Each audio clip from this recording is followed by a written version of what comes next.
설 명절을 잘 보내시고 다시금 아무 사건 사고 없이 교회로 다 복귀해 주신 여러분께 환영하며 또 하나님께 감사합니다. 이번 설 명절 가족들과 함께 잘 보내셨나요? 네, 잘 보낸 줄로 믿습니다. 저는 이번 설 명절에 우리 가족들, 그러니까 아내와 동훈이 동민이 우리 가족들과 그간에 있었던 설 명절 중에서 가장 특별했고 또 가장 논쟁과 열띤 토론을 하는 이번 설 명절이었습니다. 그 시작이 지난 설 명절 시작하는 날 주일날 저녁에 집회를 갔는데 천 원장이 하는 말이 이번 설 명절 동안 집에서 우리 가족들이 영화를 밤마다 한 편씩 집에서 보자라고 하는 제안을 했습니다. 그래서 어떤 영화를 보면 좋을까 이렇게 생각을 하다가 첫날에는 우리 기독교 신앙의 어떤 하나님의 용서와 사람의 용서가 어떻게 다를까 늘 천원장이 한번 보고 싶었대요. 그래서 밀양이라고 하는 그 유명한 그 영화를 첫날 보고 우리 다 신학교를 마친 또 사역자들이잖아요, 그렇죠? 그래서 하나님의 용서가 뭘까, 또 사람 용서가 뭘까, 정말 불티는 논쟁을 설날 첫날부터 함께 나누었습니다. 두 번째 날은 제가 특별히 추천을 한 영화인데 우리 시대의 가족의 의미가 무엇일까 한번 생각해 보기 위해서 여러분들께는 조금 생소한 영화일지 모르겠는데 장손이라고 하는 영화를 추천을 해서 또 밤에 보면서 이 가족이 뭘까 한번 이야기를 했습니다. 마지막 날에는 첫째 날, 둘째 날 영화가 너무 무겁고 또 주제가 심오한 주제들이 많아서 마지막 날은 조금 가볍게 보자 해서 대가족이라는 영화가 있습니다.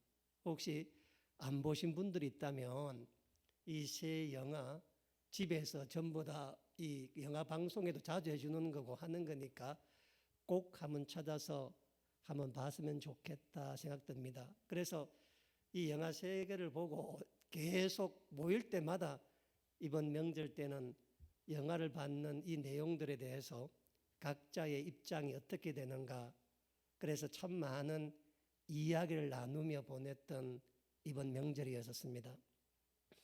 그 중에서 오늘 여러분과 함께 제가 먼저 하나 소개해드릴 영화가 제가 추천했던 장손이라고 하는 영화입니다. 이 장손은 우리가 알고 있는 그 장손을 말하는 겁니다. 2024년 9월 11일 날 개봉이 된 영화인데 독립영화입니다. 독립영화라고 하는 말은 뭐냐면 영화를 만든 사람들이 그 영화를 만들어서 돈을 벌기 위해서 만든 영화가 아니라, 그래서 거대 상업 자본이 투자해서 만든 영화가 아니라 그 감독이나 그 창작자가 자기의 작가적 의도나 또는 문제의식을 세상에 드러내기 위해서 흥행과 상관이 없이 작가의 의도에 따라 만든 영화를 독립영화라고 이야기합니다. 그래서 독립영화는 전부 다 저예산 영화입니다. 그래서 보면 배우들이 대부분 다 낯선 사람들이고 처음 본 사람들이고 또 그 배우들이 이름난 배우랄지라도 감독의 의도와 작가의 의도와 또 영화의 어떤 완성도를 위해서 대부분 다 출연료를 받지 아니하고 자원봉사에서 한 편의 문제 있는 작품 있는 영화를 만들어 보자 해서 들어진 영화가 독립영화인데 2024년도 나왔던 모든 독립영화 가운데서 모든 상을 다 받았던 영화가 장손이라고 하는 영화입니다.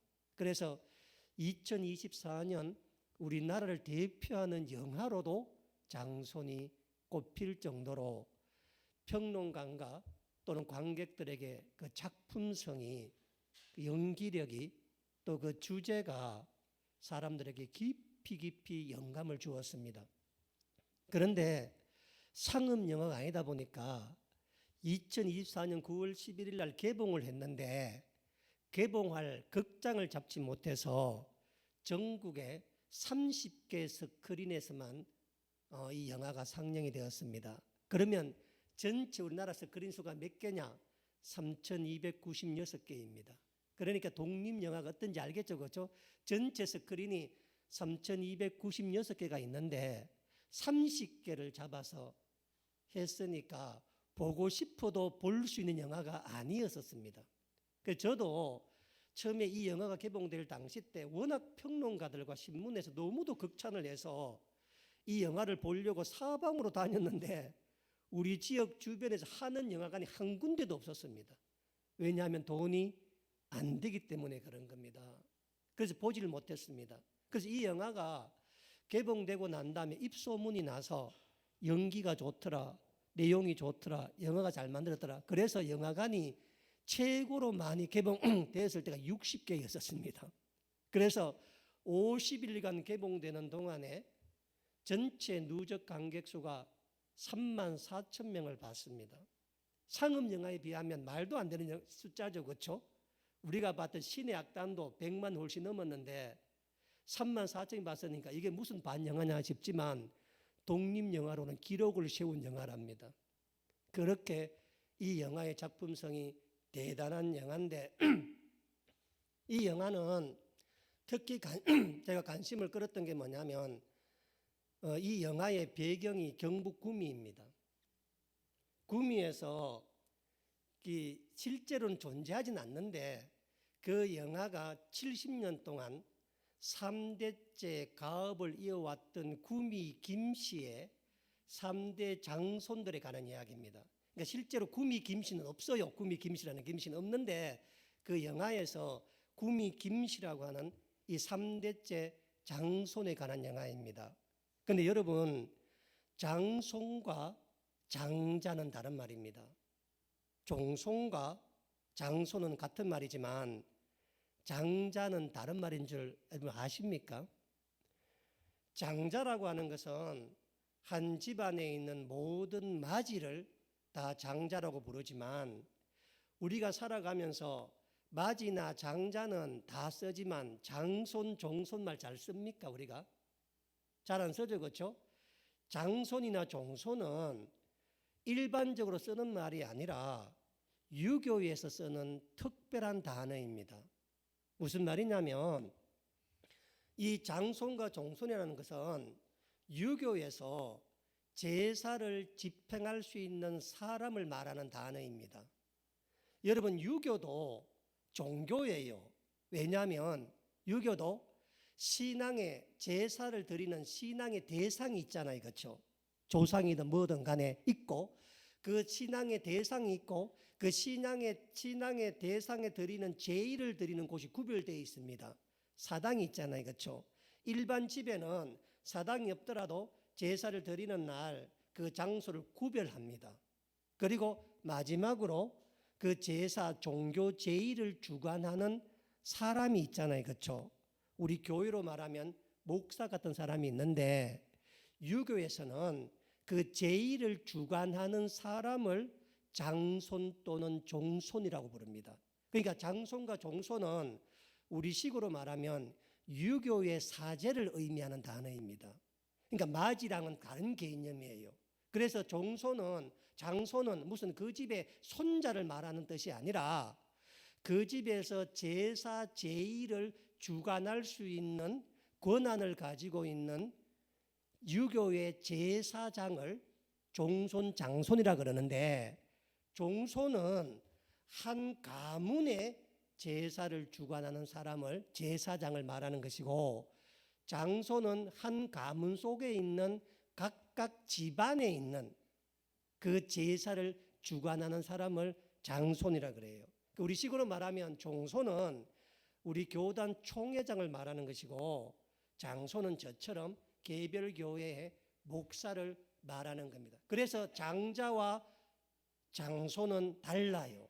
예를 들면 한 집안에 할아버지가 자식을 3명을 낳았는데 마지와 둘째와 셋째 결혼을 다 했습니다. 그런데 마지가 자식을 못 놓고 둘째가 먼저 아들을 놓으면 그 집안의 장자는 둘째가 낳은 아들이 장자입니다. 마지잖아요. 제일 먼저 낳았잖아요. 그렇죠? 그러나 장손은 안 돼요. 장손은 반드시 그 집안의 마지가 낳은 자식이 나이가 적든 상관없이 장손이 되는 것이고, 그래서 장손은 항상 그 집안의 마지의 아들들만이 장손이 되는 겁니다. 장손이. 그래서 아들이 없으면 장손이 바뀌어지는 거예요. 그래서 우리나라의 조선시대의 왕이 뭐냐? 왕이 뭐냐? 왕은 모든 양반의 종손을 왕이라고 이야기합니다. 그래서 종묘사당 들어보셨죠? 그렇죠? 왕의 가장 중요한 것은 뭐냐면 우리 조선에 있던 모든 선비들의 종갓집이 왕집이고, 그 왕집 아래에 있는 그 양반들의 집이 장손이 되는 겁니다. 그래서 모든 양반들이 왕을 섬기는 까닭이 뭐냐면 종손이기 때문에, 양반 가문의 마지이기 때문에, 양반 가문의 제사를 드리는 제사장이기 때문에 그렇습니다. 그래서 왕과 왕비의 가장 중요한 의무가 뭐냐면, 나라를 통치하는 건 둘째고, 가장 중요한 게 뭐냐면은 자식을 낳아서 종손을 이어야 되고 종묘 사당에 제를 드리는 것이 가장 중요한 왕의 역할입니다.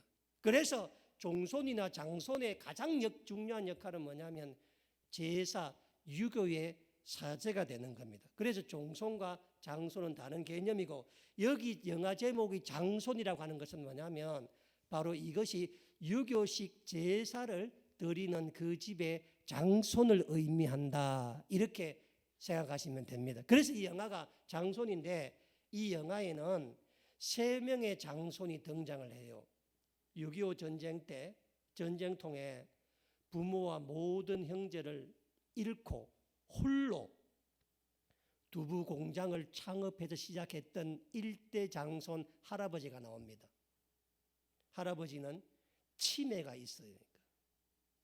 그 할아버지가 자기가 너무도 힘들었기 때문에, 너무도 고생했기 때문에 두부 공장 돈이 안 되잖아요. 그렇죠? 그래서 자기 아들만큼은 두부 공장 일 안 시키려고, 왜냐하면 3대가 두부 공장을 가업으로 하는 집이거든요. 그래서 자기 아들 2대 장손한테는 절대로 험한 일을 안 시키려고 법대를 보냅니다. 법대를. 판검사가 되어서 떵떵거리며 살라고. 그런데 2대 장손이 대학 다닐 때가 군부 독재 시절이라 민주화 운동을 하다가 경찰에 체포돼 고문을 당해서 오른 다리를 절뚝거린 장애를 안게 됩니다. 그래서 할 수 없이 세상 일을 못해서 아버지가 오던 가업을 이어가는 2대 장손 아버지가 나옵니다. 마지막 3대 장손은 손자인데 이 집안의 유일한 기둥입니다. 왜냐하면 손이 귀해서 집마다 각각 3대, 할아버지 때나 아버지 때나 이 아들 때 아들 한 명밖에 못 낳았으니까 다른 게 없어. 그런데 이 3대 장손은 부모들의 기대나 집안의 가업은 아무 신경을 안 쓰고 그저 영화 배우가 되고 싶어서 단역이라도 그 배우가 되고 자기 뜻을 펼치기 위해서 돌아다니는 그런 이 3대 장손들 간에 얽힌 이야기들과 이 3대 장손에 따라서 할아버지와 결혼한 할머니, 시어머니죠. 그렇죠? 그리고 또 이 아버지와 결혼했던 그 장손의 맏며느리, 아직까지 3대는 결혼하지 않았는데 그들이 얽히고 절킨 사이였고, 특히 이 집이 온 집안이 모두 다 두부공장 한 가업을 잇고 있어서 그 고모도 그 두부공장에서 일을 하고 고모부도 두부공장에서 일을 하다가 사고가 났고, 그리고 3대째도 이 장손이 누나가 하나 있어. 누나도 매형과 함께 전부 두부공장, 그러니까 온통 온 식구들 전체가 3대가 전부 두부공장에서 한 집에 살면서 한 공장에서 살아가면서 일을 하다가 제삿날이 되어서 함께 모이는 것으로 이 영화가 시작이 됩니다. 그런데 저는 작년에 보고 이번에 두 번째 봤거든요. 여러분도 마찬가지겠지만 이 영화를 보는 내내 드는 마음이요, 되게 마음이 불편해요. 영화를 보고 나면은 오랫동안 너무 마음이 불쾌해져. 영화를 보면 왜 불편해지고 왜 불쾌해지냐면 그 영화의 그 집 이야기가 우리 집 이야기 같아. 진짜. 그 집에 있는 그 집안 이야기가 늘 우리 명절에 우리 집에 모이면 우리 집이 하는 이야기 같아요. 전부 다. 무슨 얘기냐면요, 그 영화를 보면 너무 잘 만들어가, 너무 배우들이 연기를 잘해가 불편해. 진짜 너무 공감이 되어서, 너무 감정이입이 되어서 영화 보는 내내 있잖아요. 아, 저들 왜 저럴까? 저 부자가 저렇게밖에 말을 못 할까? 그래가지고 눈물이 나기도 하고, 그리고도 가족을 계속 이어가는 모습 보면 어이가 없기도 하고, 이래저래 영화를 보고 나면요, 너무 힘들어요. 영화를 보고 나면은. 그래서 왜 저렇게 3대가 모이면 덕스러운 말, 아름다운 말하지 않고 저렇게 상처를 주는 말들만 할까? 왜 시어머니, 맏며느리, 시누이가 모이면 왜 저렇게 뾰족한 말만 자꾸 해서 사람 힘들게 할까? 그런데 이 영화가 진짜 불편한 이유는 뭐냐면 이 영화에 있잖아요, 그 어떤 사람도 악인이 없어. 전부 다 자기 입장에서 가족을 위해 최선에 대한 말을 다 하는 거야. 전부 다. 처음부터 상처를 주려고 시작해서 하는 말 같으면 내가 미안했다, 상처 줬다, 이렇게 끝나잖아. 너를 위한 말이야 하니까 답이 없는 거야. 답이. 상처를 준 줄 알아야 용서를 구하고 회복이 되는데, 할아버지는 할아버지들, 아버지 전부 다 너를 위한 거야. 너를. 그러니까 뭐예요? 회복할 지점도 없고 타임도 없고 끊임없이 쌓여가는데, 가족이기 때문에 그냥 사는 거야. 그냥. 그러니까 본인만 너무 불편해. 영화를 보면 꼭 한번 보시기 바랍니다. 꼭 한번. 그러다가 그 집에 일대 장손 할아버지가 치매가 있어요. 그래서 그 집 살림을 할머니가 다 도맡아 했습니다. 자녀들 월급을 주는 것도 할머니가 줬고, 월급 주면 시누이가, 큰 고모 같이 일했거든요. 큰 딸이 엄마 월급, 같이 살았으니까, 한 집에 같이 맨날 밥 먹었으니까 월급 쓸 돈만 주고 매월 100만 원씩 엄마가 저축을 했었습니다. 전부 다. 돈 관리를 엄마가 다 했다고. 할머니가 전부 다. 그런데 어느 날 이 할머니가 뇌출혈로 죽은 거예요. 재산 정리, 돈 정리, 상속 정리 없이 할머니는 돌아가셨고 할아버지 치매야. 이제 2대부터 시작해야 되는데, 여러분 어느 집이든 마찬가지지만 돈 문제, 재산 문제 걸리면 왜 돼? 남도 그러니까 그 영화가 너무 불편해 보면. 진짜 있잖아요, 가슴이 답답한 영화인데 왜 저래 연기 잘하노? 왜 저래 저 사람들이 저렇게 이렇게 공감되게 하노 싶어서 놀라기도 해요. 꼭 한번 보시기 바랍니다. 가족이 뭘까라고 하는 게 진짜 구구절절하게 오는데 나중엔 다 뿔뿔이 흩어지고 다 싸움이 나고 난리가 나고 그까지 돈이 뭐라고. 그런데 한 배에서 태어나 한 집에 살아도 돈 문제가 걸리면 남보다 못해서요. 진짜 남보다. 없는 걸 감사하시기 바랍니다. 없는 걸 감사하셔야 돼. 제가 그 영화를 보면서 이 창세기 25장부터 28장에까지 이르는 이삭 집안에 있었던 불행함이 생각이 났습니다. 여러분, 이삭이 누굽니까? 아브라함의 아들입니다. 하나님이 100세 때 준 자식입니다. 아브라함이 낳은 자식이 아니라 하나님이 준 자식입니다. 모리아산에서 자기 믿음을 보였던 믿음의 아들이었습니다.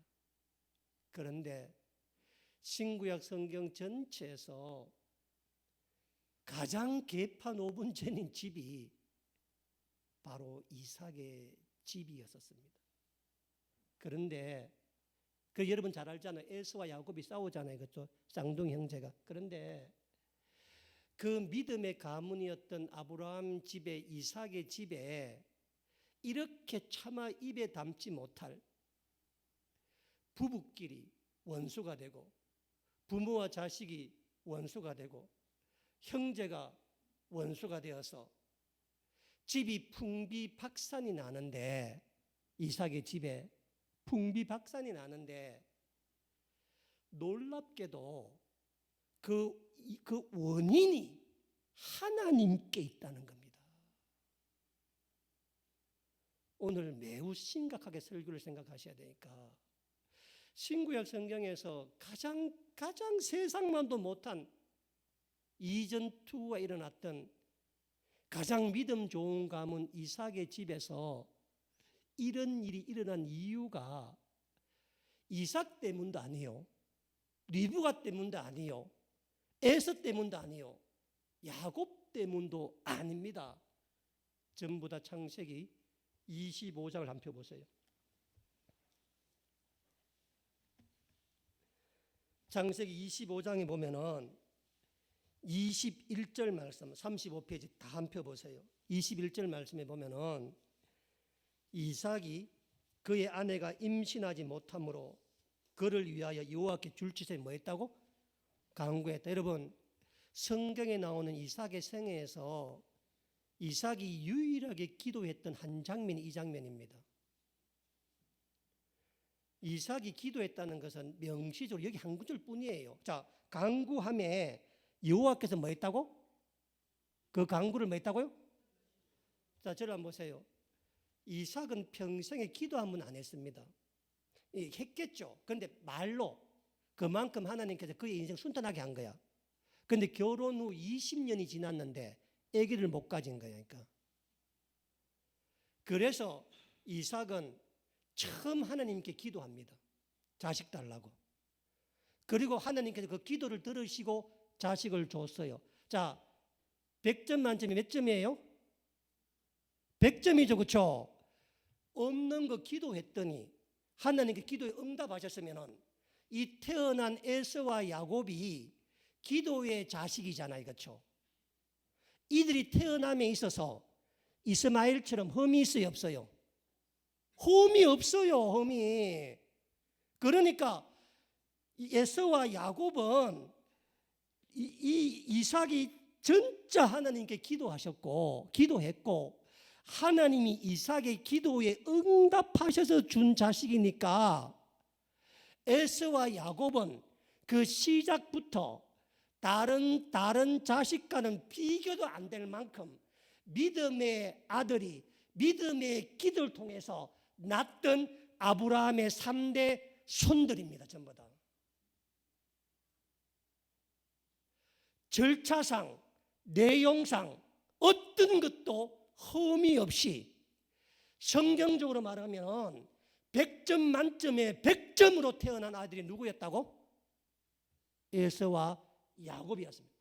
근데 문제가 뭐냐면은 25절이에요. 25절에. 23절에. 그렇게 잉태를 했는데 뱃속에 있어요. 인동에 있는데 하나님이 뭐라 말씀하냐? 두 국민이 내 태중에 있구나. 두 민족이 내 복중에서부터 나누리라. 이 족속이 저 족보다 강하겠고 큰 자가 많다고? 어린 자를 섬기리라. 이 말은 뭐냐면 형이 동생을 섬기리라는 겁니다. 자, 보세요. 우리가 사는 세상 이치는, 사람이 사는 이 상식의 논리는 누가 누구를 섬기는 거예요? 동생이 형을 섬기는 겁니다. 형이 조금 못났더라도 동생이 형을 부모처럼 섬기면 집안이 평안해, 안 평안해? 편합니다. 항상 집안의 문제가 뭐냐면 동생들이 맞이 대접 안 할 때 생기는 거라. 항상.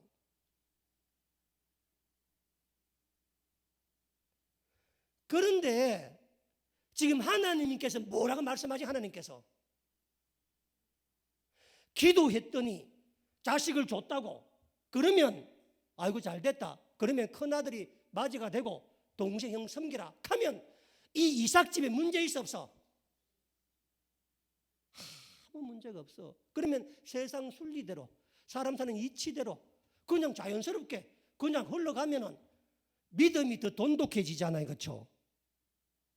그런데 하나님께서 기도를 통해서 주게 한 그 자식들에게 하나님이 청청병력 같은 말씀을 하시는데, 인간사 모든 순리를 깨뜨리고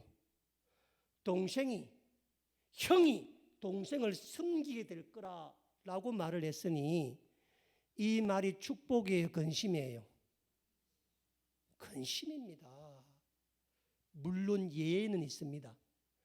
동생이 압도적으로 형보다 못 오면 나을 때, 예를 들면 요셉같이 총리가 되면 하나님은 요셉이 11번째 아들이었지만 요셉을 장자로 인정합니다. 하나님께서. 그래서 이스라엘 12지파를 만들어갈 때 요셉은 압도적으로 형들보다 뛰어난 사람이라서 형제들과의 반열이 아니라 아버지의 반열로 요셉을 올려주고, 요셉의 두 아들 에브라임과 므낫세를, 사실 삼촌과 조카 사이인데 이 두 아들을 삼촌의 반열에 올려서 12지파로 넣어줍니다. 왜냐하면 요셉이 워낙 압도적으로 형들보다 뛰어났기 때문에. 그런 경우 같으면 내가 비록 맞이지만은, 내가 먼저 태어났지만 아버지가 볼 때도, 맞이인 내가 볼 때도 이 집안의 맞이가 누가 돼야 돼? 압도적으로 우리 집에는 대통령이 낫다. 우리 집안에. 그러면 형이, 내 동생이 대통령인데 내가 맞이라 가서 동생한테 하면 돼, 안 돼? 안 된다고 하셔서. 안 됩니다. 대통령이 되면 섬겨야 되는 거잖아요. 그렇지? 죽이든 밥이 되는 간에 총리가 되면. 그래서 아마 이삭과 리브가는 그런 마음 들었을 거예요. 하나님께서 둘째로 태어나는 놈을 압도적인 인물로 세우려는 갑다. 대단한 인물로 세우려는 갑다. 그렇지 않고서야 큰 자가 어린 자 섬길 수가 없잖아요. 그렇죠? 그래서 태어날 때부터 주목해서 봤을 겁니다. 그런데 점점 자라면서 보니까 하나님께서 섬길 거라 말하는 형에서는 사내 중에 사내가 돼. 너무 잘난 아들이 돼. 능력 중에 능력의 아들이 돼. 성경에는 뭐라 그래? 익숙한 사냥꾼 된다 그래. 여러분, 이 말이 무슨 뜻인지 아세요? 이 말은 뭐냐면은 당시에는 전부 다 유목사회잖아. 내가 내 양을 갖고 온 동네, 온 들판 다녀야 되잖아. 그때 가장 중요한 능력이 뭐야? 내 양을 지킬 수 있는 능력이 내가 있어야 돼. 그렇죠? 도적대가 오면 다 빼앗아가잖아. 그래서 사냥꾼은 뭐냐면은 내가 맡긴 내 유목하는 내 양들과 염소를 내가 지킬 수 있는 힘이 있다는 뜻입니다. 내가. 그런데 하나님께서 형의 섬김을 받을 거라고 말했던 야곱은 어떻게 살아요? 성경에 조용하되, 이 표현은 뭐냐면 수줍음이 많다는 뜻입니다. 앞에 나서지를 못한 뜻이다. 그러니까 맨날 뭐 하는 거예요? 장막에 있는 겁니다. 여러분, 지금 야곱과 에서가 이어받을 아버지의 가문의 가업이 뭐예요? 유목입니다. 자기 집에 지금 아브라함 때 집에 길르던 군사만 315명이야. 자, 지금 이 많은 것들을 이끌어 가려 그러면은 할 만한 능력이 있어야 돼, 없어야 돼? 있어야 되는 겁니다. 그래야 아브라함부터 이삭부터 믿음의 가문을 이어져 가는 거야. 그래서 잘 들어보세요. 지금 오늘 이 이삭이 맞는 야곱의 장자권 문제는 성경에 나오는 이 장자권의 이야기 왜 여기 왜 나왔냐면은 누가 장자를 이어받을 것인가에 대한 문제가 아니라 하나님이 이삭을 영적으로 시험하는 내용입니다. 아브라함에게 하신 시험은 뭐예요? 독자 이삭을 모리아산에서 번제로 드려라. 하나님 어떻게 아버지가 자식을 죽이란 말입니까? 인륜에 위배되고 말이 안 되는 겁니다. 그래요, 안 그래요? 그렇죠? 그런데 이삭에게는 모든 조건이 완벽한 에서가 아니라 모든 조건이 안 좋은 야곱을 장자로 세우라고 이야기하는 겁니다.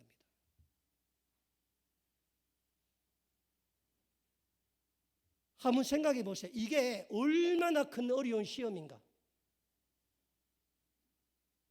그래서 아브라함도 이삭한테 볼대로 말아야 안 해요? 안 합니다. 그냥 데리고 갑니다. 산에 가서 마지막 날 이야기합니다. 그런데 지금 이때 이삭의 나이가 137살이고 에서의 나이가 몇 살이에요? 77살입니다. 야곱하고 77살. 무슨 옛날 이삭처럼 10대 뭐 16날 그런 애가 아니야 지금은. 그러니까 아버지 이삭이 60에 난 아야 60에. 그러니까 아버지가 해라 마라 극할 계제가 돼야 안 돼. 77살이면 이미 에서는 아버지의 그 집안의 모든 재정 경영 다 하고 있는 거야 지금 이거. 에서가 아버지의 집 살림을 그 다 만들러 들판에 나가면 야곱 뭐 있다는 거예요? 집에서 뭐 있다는 거야? 팥죽이나 끓이고 싶다는 거라. 그러니까 이삭 입장에서 봤을 때는 영적 시험이라. 영적 시험. 아무리 봐도 에서야. 아무리 봐도 능력을 봐도 세상 이치를 봐도 우리 집에 마지로 태어난 걸 봐도 누가 에서가 이 집의 장자로 서야만 뭐가 없어져? 갈등과 다툼과 싸움이 없어지잖아요. 그렇죠? 지금 이삭한테는 하나님의 말씀을 따를 것인가? 아니면 누가 봐도 에서가 장자인데 이 에서를 장자로 세울 것인가 라고 하는 시험이 야곱의 장자권 이야기입니다. 야곱이 속였다 말았다 이게 중요한 문제 아니에요. 야곱이 속였다 말았다 이게 중요한 문제 아니라니까. 이거는 여러분 같으면 지금식으로 말하면 이삭은요 거부입니다. 삼성그룹 회장 정도 되는 사람이니까. 이 사람이 후계자를 세워야 되는데 미국 MBA 가서 경영대학원 나오고 5개국을 일청하게 하고 진짜 발휘하고 경영을 잘하는 큰아들에게 맡길래요? 아니면 아무것도 안 하고 부엌에서 요리만 하는 둘째 아들 맡길 거야? 그러니까 이 시험은 이 이삭이 받는 이 영적 시험은 단순한 시험이 아닙니다. 우리는 이삭은 시험 안 받지 그렇지 않습니까? 이삭은 진짜 그러니까 137세까지를 밀고 간 거야. 왜? 빨리 결정해 줘야 되는 할 수가 없는 거야. 그러니까 이삭의 가장 큰 고민이 뭐냐면요, 에서를 설득할 자신이 없어. 에서야, 얘 아버지, 하나님이 네 보고 네 동생 섬기라다 하더라.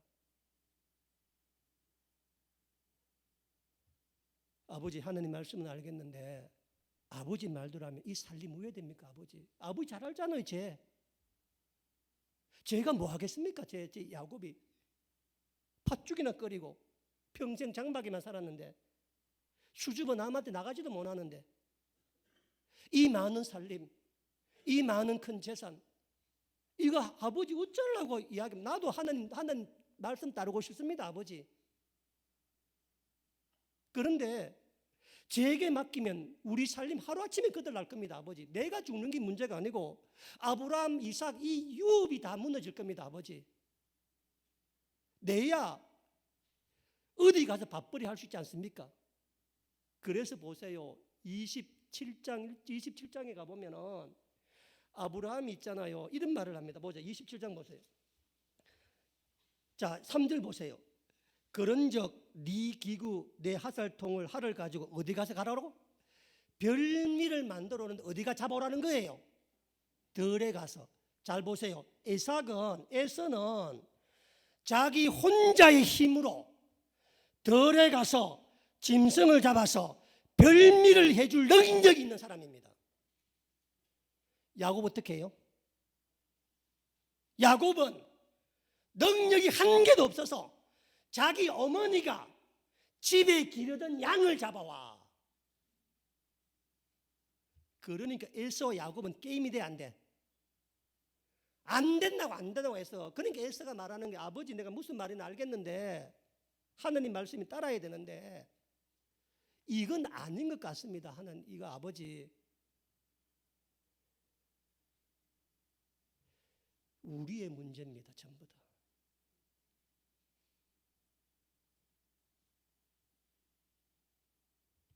이삭이 고민을 했는데 마지막 최종 결정은 에서로 갑니다. 우리는 뭐 이삭이 고기를 좋아해서 그랬다, 뭐 그런 게 아니라 이삭은 이 큰 영적 시험을 77년간 기도하면서 야곱이 좀 나아지기를, 형 에서가 봤을 때 아버지 나는 못 낳고 동생이 낳으니까 하나님 말씀이 맞네요. 동생한테 다 하고 나 동생 섬기며 살겠습니다. 이 말하면 제일 좋아, 안 좋아?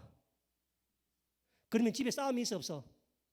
없어요. 그러니까 지금은 무조건 이 집은 야곱에게 장자 넘기는 순간 에서 야곱은 어떻게 돼? 무조건 싸우는 거야. 죽고 사는. 그러니까 이 아버지로 봤을 때는 이거 하나님 뜻 아닐 거야. 절대. 그때 잘못 들은 걸 거야 아마. 우리 집안이 평안해지려면 누가 장자가 돼야 돼? 에서가 장자가 돼야 된다고. 능력으로 보나 힘으로 보나 그 보마. 그러니까 그래서 리브가도 못 말려 이삭을. 왜냐하면 설득이 안 돼.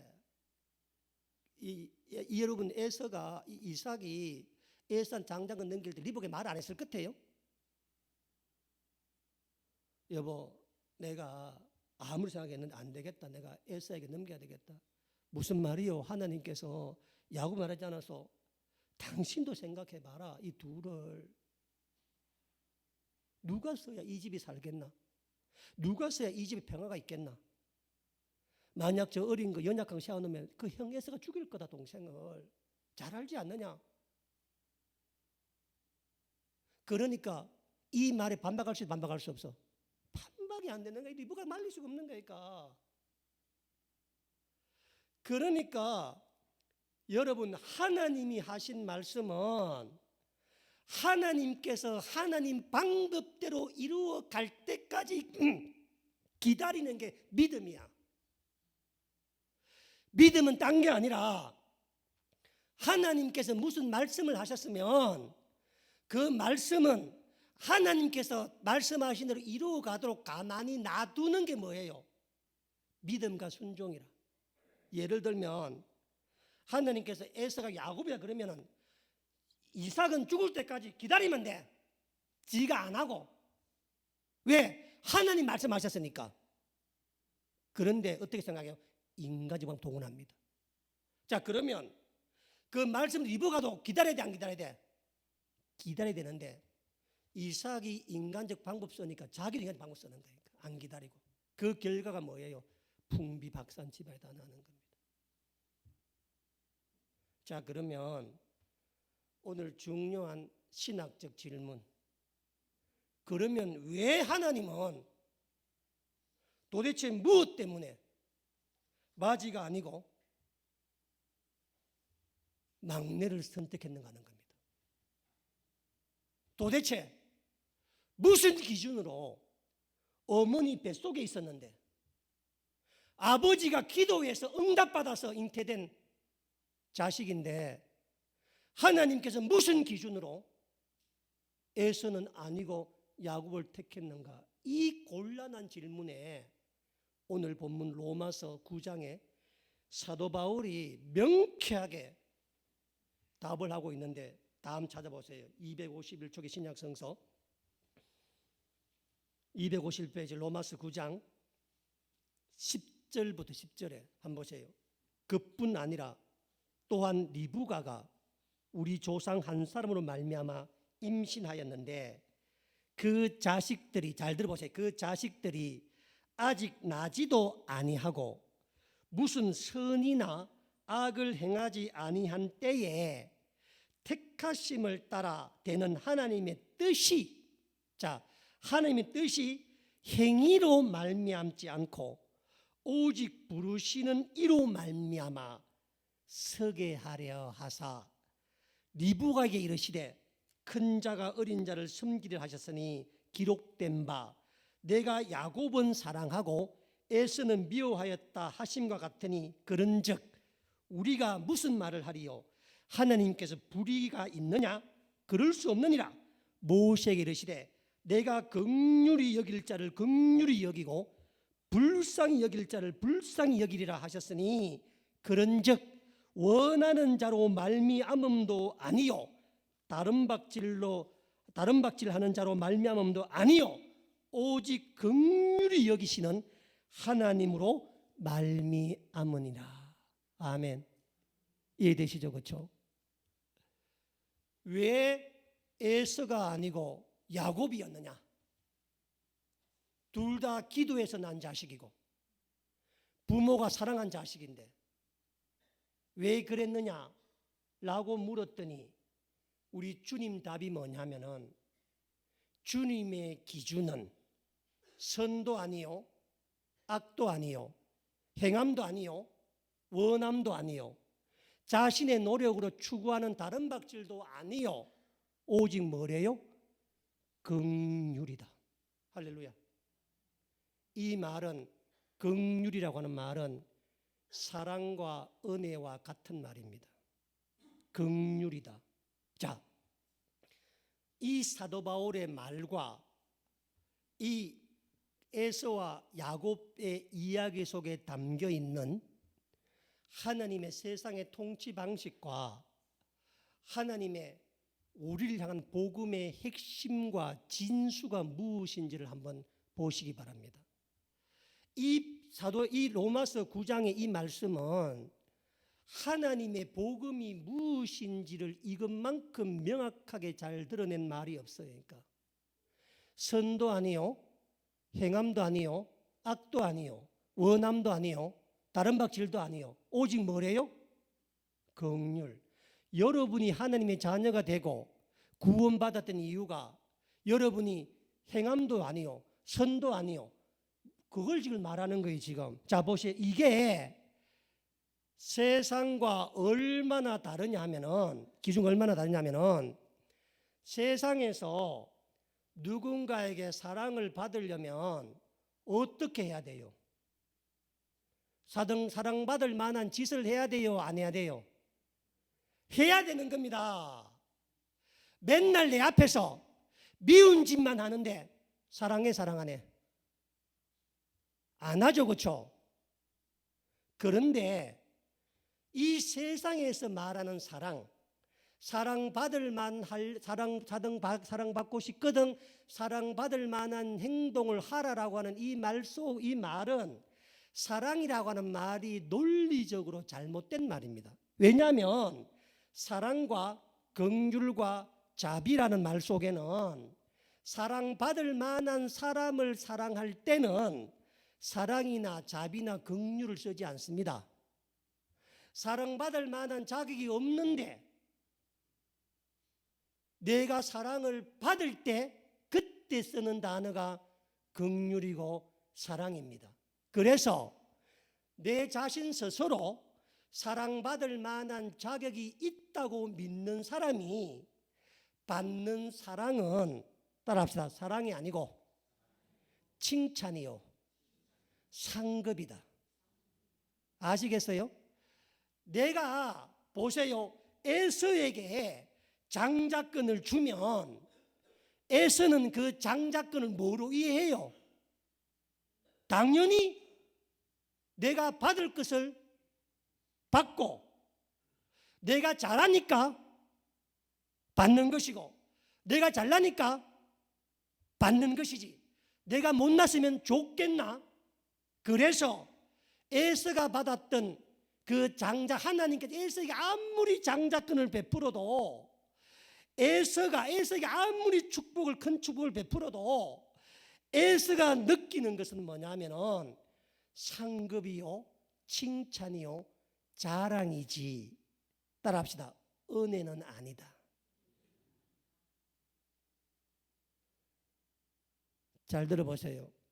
하나님이 베푸시는 사랑은 딱 큰 소리 봐요. 하나님이 베푸시는 사랑은 언제나 사람에게는 은혜로 보인다. 은혜로 보인다. 어떤 것을 비교해도 에서와 비교가 안 돼. 나는 무엇을 해도 이 집에 장자가 안 돼.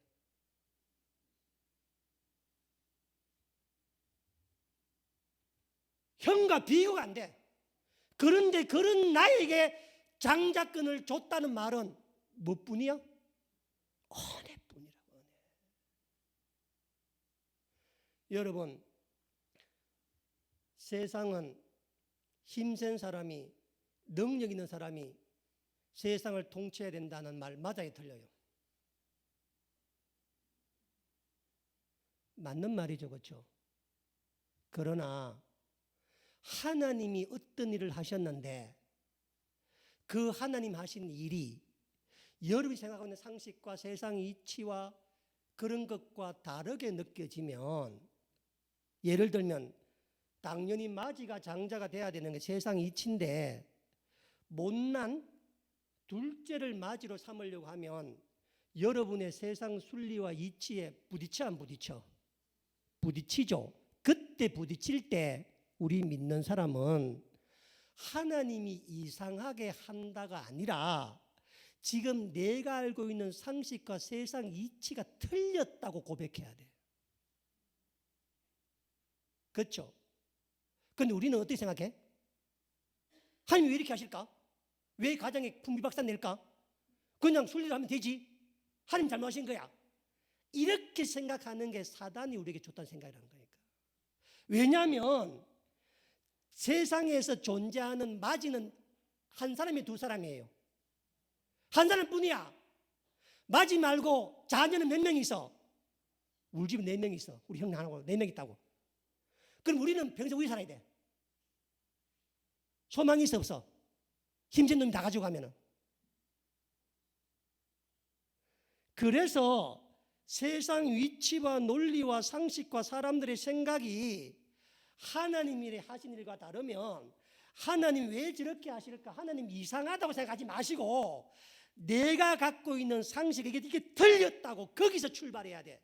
그래서 사단이 지배하는 사단이 가르치는 세상은 능력 있는 자, 힘 있는 자, 장자, 왕 세상을 지배하는 게 옳아. 왜? 능력이 있으니까. 왜? 돈이 있으니까. 왜? 힘이 있으니까. 하나님이 원하는 세상은 은혜로 통치하는 세상입니다.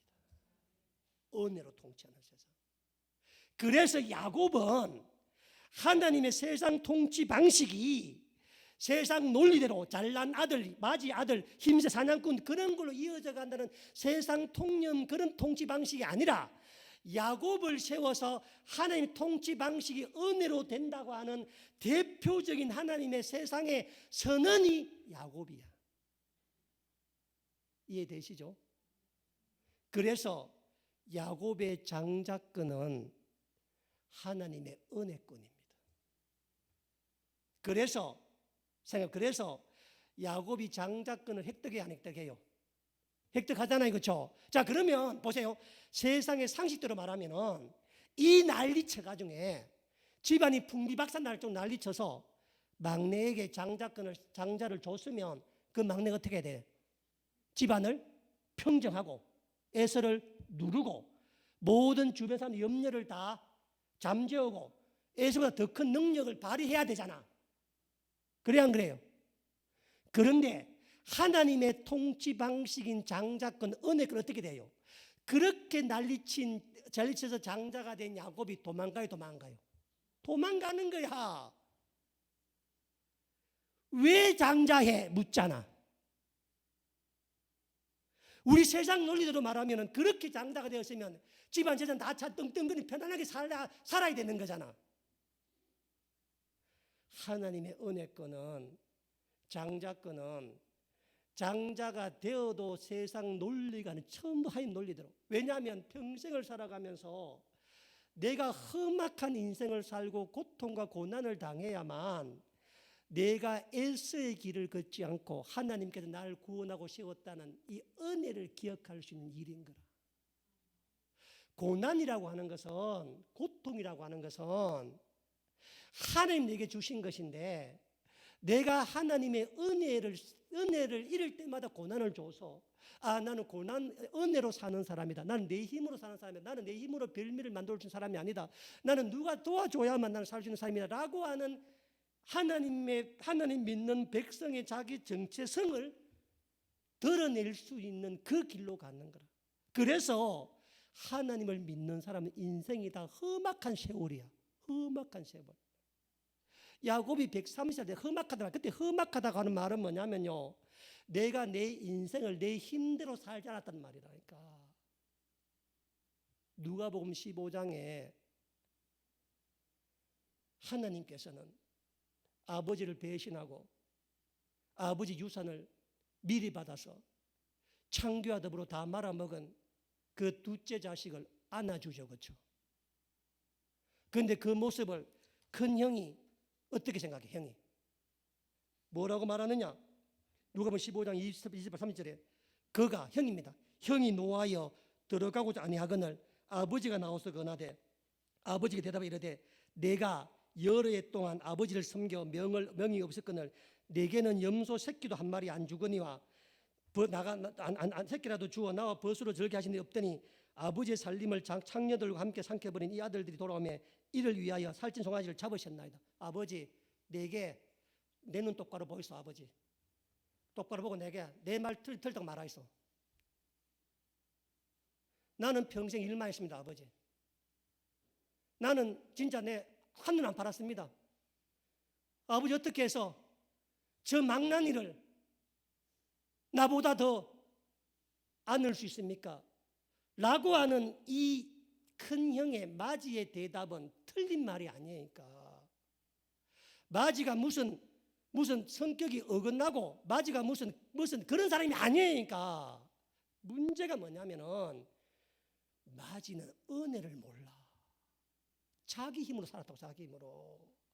지금 동생은 자기 힘으로 살다가 내 힘이 아니라 아버지께를 생각하잖아. 은혜를 알고 왔잖아.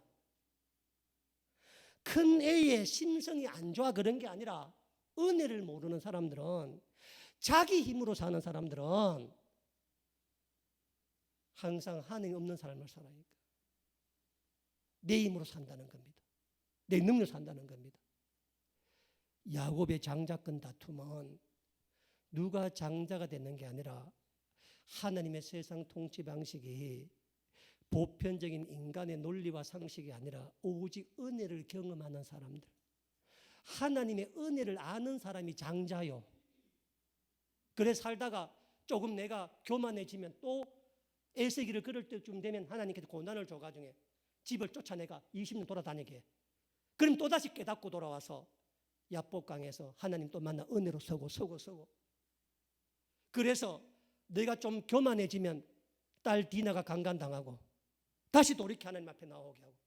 그래서 고난이라고 하는 것은 하나님의 은혜로 사는 사람이라고 하는 내 자녀다, 네가 내 장자다라고 하는 하나님의 징표라. 그런데 우리는 그게 싫은 거야. 에서의 길을 걷고 싶은 거야. 에서는 누구보다 잘 사는 사람입니다. 고난이 사는 자기 힘으로 400명 군사 데리고 자기 힘으로 그 에돔 땅 다 했던 사람이라 대단한 사람이라고 해서 에서의 자손들이 왕이 굉장히 많이 납니다. 야곱이 자신 비교할 못해. 에서 족보가 한번 보세요. 에서 족보가 얼마나 자기 왕들이 많이 나오는가. 그런데 에서는 뭐예요? 은혜를 모르는 사람이다. 하나님의 구원이 있는 사람이 아니라. 이 장손이라는 영화를 보면 그 무대가 두부 공장입니다. 왜 두부 공장이었을까? 여러분 두부가 어때요? 다 연약하잖아. 공을 엄청나게 많이 들어 만드는 음식이 두부인데 만들려면 어때요? 으깨진다. 가족이 그런 거라고 했잖아. 막 살지만 조금만 흔들 먹어야 돼. 두부처럼 다 부서지네. 그러니까 뭐예요? 서로 위하고 함께하고 한들어가고 이런 게 필요하다고. 그러니까 오늘 되게 무거운 이야기 했습니다. 장손 이야기도 무거운 이야기고 야곱의 장자권도 되게 무거운 이야기입니다. 다만 살아가면서 우리가 세상 논리가 또 세상 이야기가 하나님께서 내가 생각한 것보다 이해가 안 될 때 그때는 하나님이 틀린 게 아니라 내 생각을 바꿀 때이다. 내 생각을 바꾸고 보면 결국 우리를 사랑하신 하나님의 은혜가 내 눈에 보인다. 이 말씀하기로 축원합니다. 기도하겠습니다.